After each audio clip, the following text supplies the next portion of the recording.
اسی طرح سے جمعہ کے فضائل میں ایک چیز یہ بھی ہے کہ ساری نمازوں میں افضل نماز جمعہ کے دن ایک نماز ہوتی ہے۔ کیسی نماز ہے؟ آئیے دیکھتے ہیں۔ اللہ کے رسول صلی اللہ علیہ وسلم فرماتے ہیں افضل الصلوات عند اللہ، اللہ کے نزدیک سب سے ساری نمازوں میں سب سے افضل نماز ایک نماز ہے۔ کون سی؟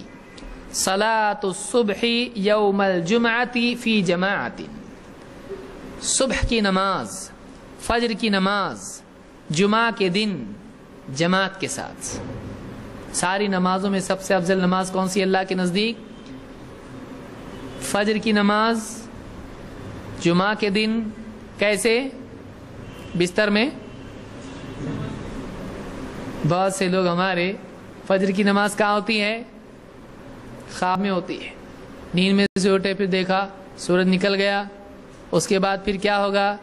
دانت وانت گھسنے میں، پھر اس کے بعد گاتے گاتے نہانے میں، پھر اس کے بعد سب تیاری کیے، پھر جا کے 10 بجے جا کے آدمی اللہ اکبر پڑھتا ہے۔ کتنے لوگ ہیں جو الارم بھی لگاتے ہیں 10 بجے کا، 9 بجے کا، 8 بجے کا، ہے کہ نہیں؟ ہاں، کیوں؟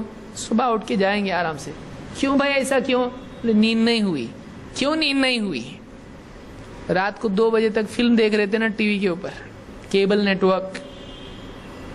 تو یہ سب شیطان کا نیٹ ورک ہے جو آدمی کو اللہ کے حکموں سے، اس کی عبادات سے روک کر بے حیائی کی چیزوں میں مبتلا رکھتا ہے۔ اللہ ہم سب کی حفاظت فرمائے۔ رات میں آدمی اگر جلدی سو جاتا ہے تو آدمی صبح میں جلدی اٹھے گا۔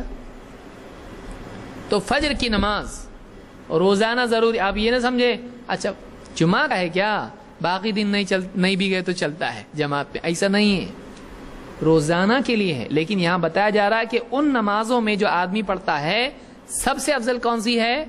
جمعہ کے دن۔ جمعہ کے دن جماعت کے ساتھ میں آدمی فجر کی نماز پڑھے، اس کا خصوصی اہتمام کرنا چاہیے آدمی کو۔